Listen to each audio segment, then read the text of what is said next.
This is exactly what hippies always said. This is exactly what peaceniks always said. This is Fortunate Son, the song. It's like, you know what? It's very easy to sit in your building and send young men to die.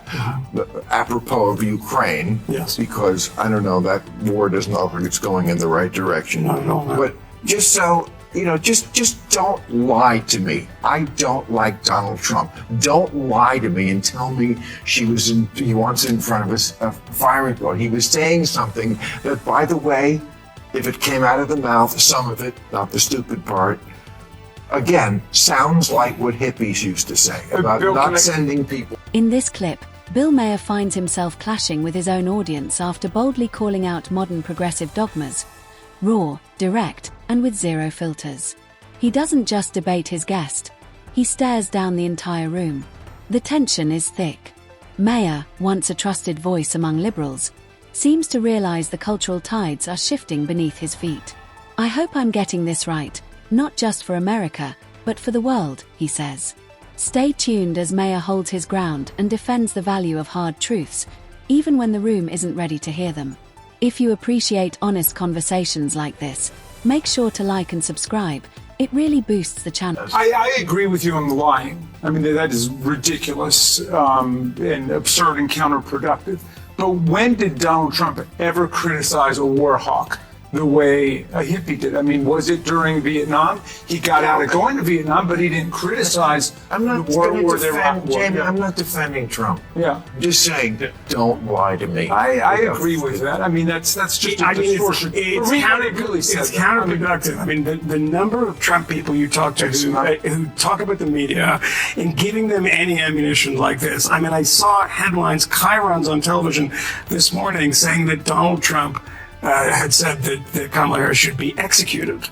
I mean, at the beginning of that kind of rambling, incoherent thing should give her a weapon, which is not typically something you do to someone. And again, the spirit of it is something that if someone with a blue hat said it, people would nod along on the line. Yes, exactly. There's plenty of things he says that you don't have to invest in. Can I just say one thing? And I agree with you. All those criticisms are fair.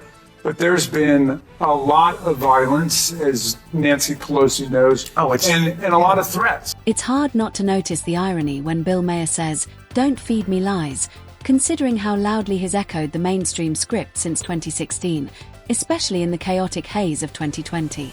Maher didn't just buy into the spin, he broadcasted it. But something's changed. He's not completely rejecting the system, but he's starting to see that the lies now need to wear a better disguise. For years, Maher followed the official narrative like gospel, so hearing him say, "I'm no fan of Trump, but don't lie to me," is surreal. And honestly, it's overdue. Because when the left spreads misinformation, the press applauds. But when the right goes off message, they're flagged, censored, erased.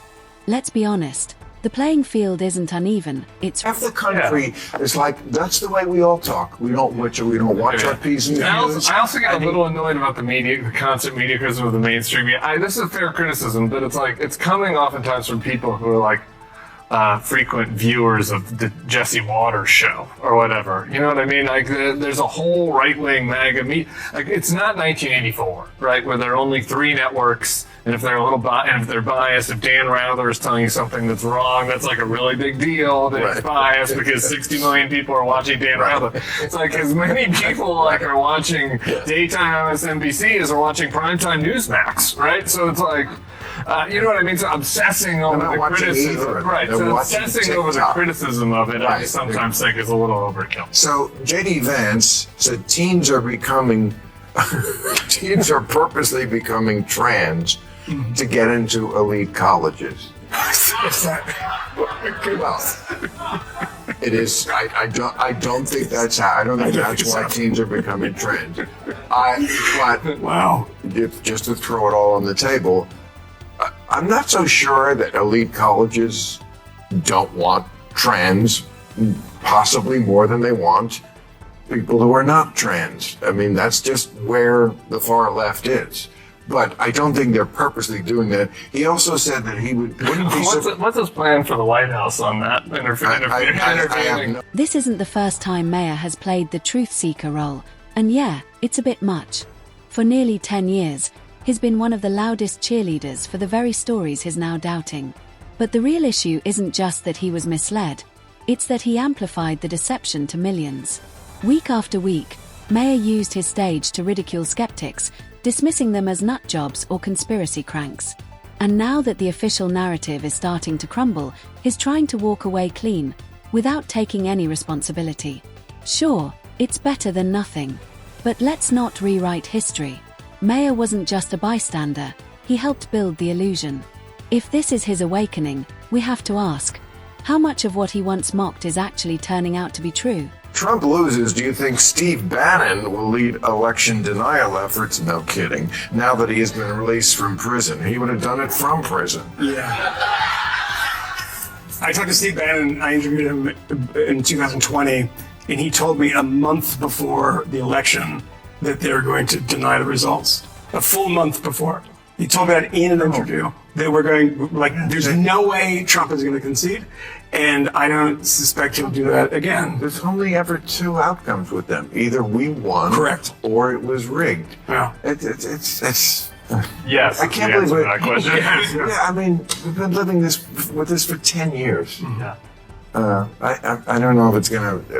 If Trump went away tomorrow, would that end? I don't think so. I think another person in the Republican Party would pick up that mantle, don't you think? I don't think there's anything going back from that. No, I don't think so either. Okay. Somebody's going to try to take his place. But what's interesting is that in 2020, Bannon and the inner coterie were all emphatic that Trump was going to declare victory, even if he lost. And they were explicit about it.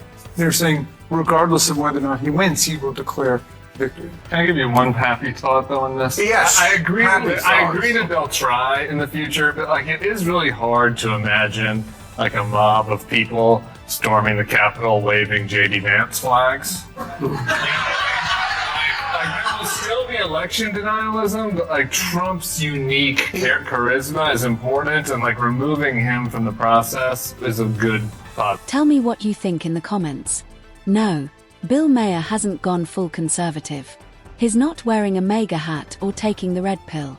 But credit where it's due, he stood up to his own crowd, and they didn't take it well. He called them out plainly. You're twisting something Trump didn't even say. The room went silent. So what's your take on Maher finally hitting back? Not just at the guests on his panel, but at the very audience and media that keep recycling the same stale distortions. Drop your thoughts below. And if this kind of bold commentary speaks to you, hit that like button and subscribe. It makes a huge difference. Appreciate you watching.